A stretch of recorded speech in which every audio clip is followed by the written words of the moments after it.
Marhaba guys! Meron ako ibabahagi sa inyo ngayon na bagong update ni Meta dito sa Ads on Reels at in-stream ads. At alam ko guys na sa update na ito ay matutuwa kayo. Wow. Matutuwa tayong lahat, lalo na yung mga nagsisimula pa lang or nagbabalak pa lang na gumawa ng mga content. Sa update niya sa Ads on Reels guys ay sobrang ganda.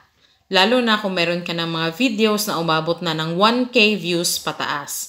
Or nag-viral na yung videos mo pero hindi ka pa rin niya na-invite sa Ads on Reels. Pero tingnan ninyong maigi yung inyong mga videos kasi kahit hindi kayo na-invite sa Ads on Reels, nagkakaroon ng ads yung inyong mga videos.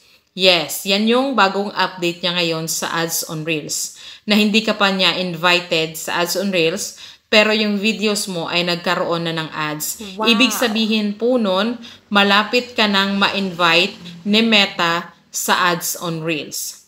Kasi nagkaroon na ng ads yung iyong video.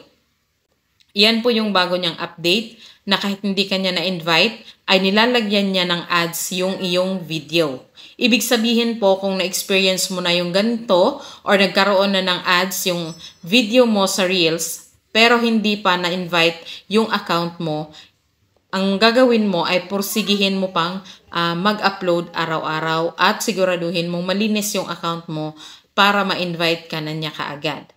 So, mayroon tayong follower na nagtanong na kung ganun ba daw yung case ay magkakaroon din ba ng earnings? Kasi hindi ka nga invited sa Ads on Reels, tapos merong ads yung video mo. So, yung tanong niya ay, kapag ganun yung case, magkakaroon ba ako ng earnings? So, ang sagot ko dyan ay yes, magkakaroon ka ng earnings. At yung earnings mo na yon kapag umabot na ng $100, $100, ay papasok yun sa account mo.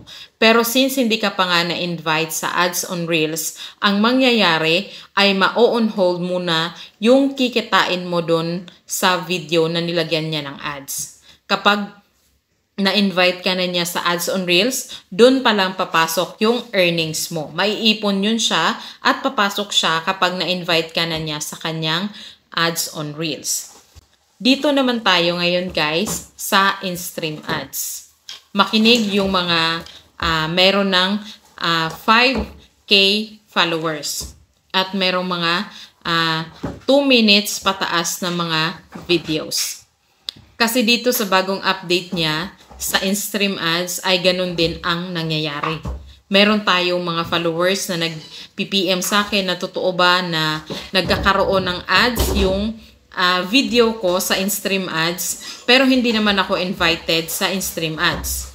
Yes po, yan po yung dapat na ikatuwa natin ngayon, lalo na sa mga nagsisimula pa lang na maging content creator or sa mga nagbabalak pa lang na mag-content, kasi maganda yung update ni Mets ngayon. Nagkakaroon ng mga ads yung ating video sa in-stream ads.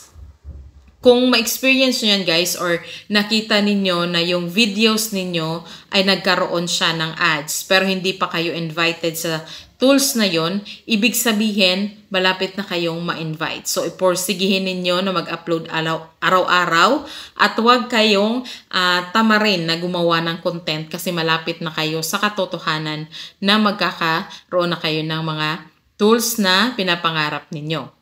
Kung na-experience mo na nagkaroon ng ads yung video mo at hindi ka pa invited, dapat kang matuwa.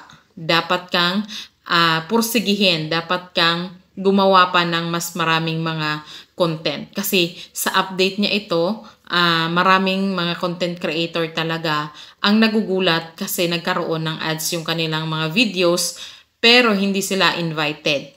Kung ganon ang nangyari sa'yo, ibig sabihin nun, malapit ka na niyang ma-invite doon sa Ads on Reels or sa in-stream ads. Yan yung magandang balitang na ihatid ko sa inyo ngayon at legit po yan. Legit po ang update ni Meta na yan. Sana'y nakatulong. Please follow and share. Maasalama!